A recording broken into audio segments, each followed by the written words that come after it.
Vamos a por la última prueba del día. Bueno, y ahora me voy a meter con el equipo de igualdad y el juego será por parejas. Nos van a decir una palabra y tenemos que intentar compenetrarnos para decir el mismo término. La palabra es ingeniera. 3, 2, 1. Ellas. Tenéis otra oportunidad con la misma palabra, a la de 3, 2. 1.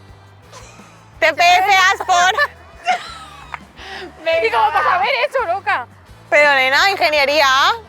Ya, pues no caigo. Pues ya está. Vale, la siguiente palabra es derecho. 3, 2, 1. Izquierda.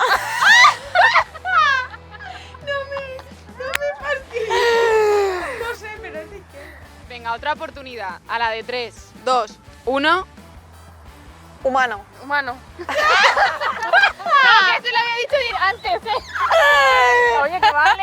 ¡Eso vale! Que me pilla ahorita y me dice, humano. La primera palabra es futbolistas. 1, 2 y 3. Valencia. ¡Ay! Segunda oportunidad. 1, 2 y 3. Anita. Vale, la segunda palabra.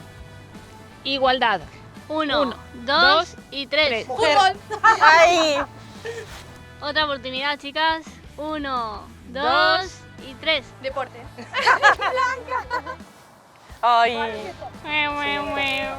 Vale, la palabra es libre. 3, 2, 1. Mujer. ¡Pájaro! ¿Qué ha dicho mujer? Pauleta. Venga, tenéis otra Ya, piensa en el Día de oportunidad. la mujer. Vale, 3, 2, 1. Igualdad. Iba a decir cárcel. Coño. La palabra es TPF y Aspor. 3, 2, 1. ¡Mujer! La palabra es morado. 3, 2, 1. Mujer. La segunda palabra es Valencia, Club de Fútbol Femenino. 3, 2, 1. Chicas. Ah, Segunda espera, oportunidad, que tenéis vamos, otra espera. oportunidad. Venga. 3, 2, 1. Partido.